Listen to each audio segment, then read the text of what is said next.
Jerry Kaplan, in your book, Humans Need Not Apply, you talk about the rise of robots. So should I be scared or excited about this? Whether you should be scared or excited depends upon who you are. If you're one of the people who owns the robots, everything's going to be great because you're the owner of that automation. If you're the person whose job is being lost because the robot is doing the task that you used to do, of course, that's a major problem.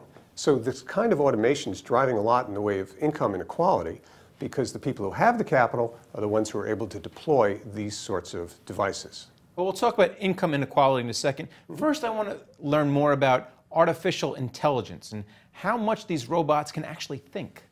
Well, I think the answer is it's strange to apply the word thinking to them. It's kind of anthropomorphizing them. And it takes us away from what's really going on.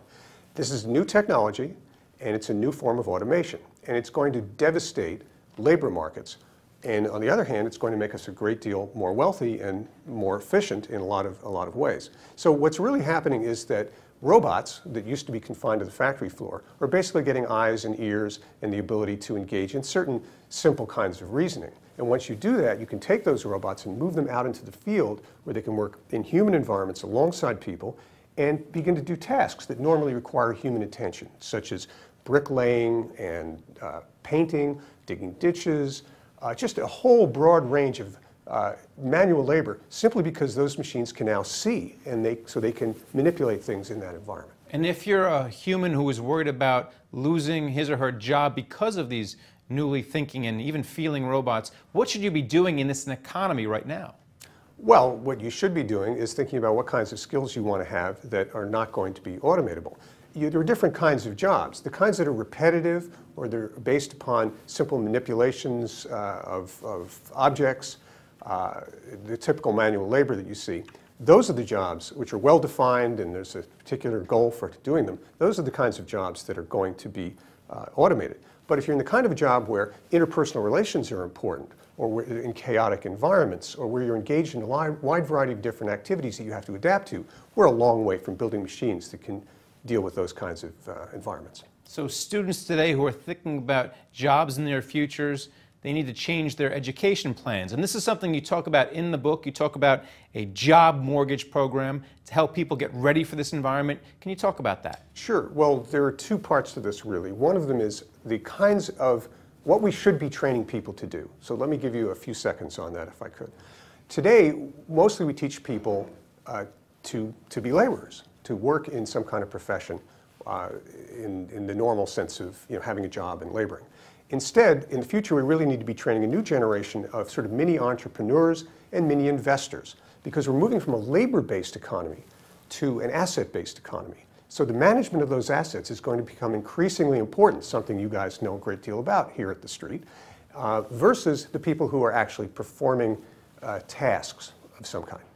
Now, in terms of how we finance that, we are completely messing this up. Vocational training in this country is just an abomination. And that's primarily because the government itself is the lender of first resort.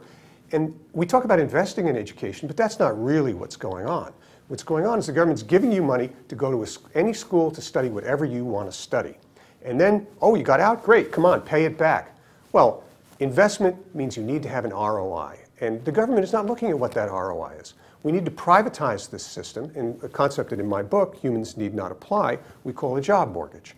And in a job mortgage, basically, just as your house secures your mortgage, it's not full recourse loan, it's secured by that asset, and that asset is appraised. We should be looking at what are the prospects for you to have gain an income that's going to return an ROI on the investment that we make in you. And your loans, if you will, your investment, should be secured solely by the future value of your labor, not by your car and your nest egg. All right, and then finally, let's bring it back to income inequality, which is where we started this conversation. Right.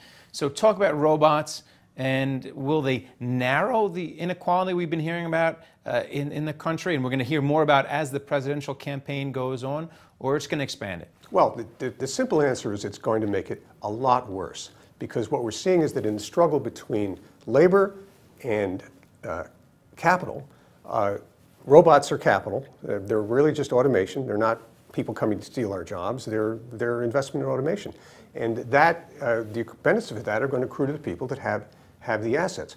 The truth is that income inequality in this country is just a national disgrace. And we just have to begin to deal with that, even right here on Wall Street, to understand that we have income inequality that's roughly equivalent to that of India today and Russia today. And that's not the kind of society that even the rich people really want to live in. So we need to find ways in order to distribute future wealth, not current wealth. And I have a number of suggestions in my book, Humans Need Not Apply, that we talk about how to go about making the system fairer and also making it so that it really doesn't favor the rich in the way that it does today. All right. Thanks a lot, Jerry Kaplan. Thank you, Greg. And thank you for watching The Street.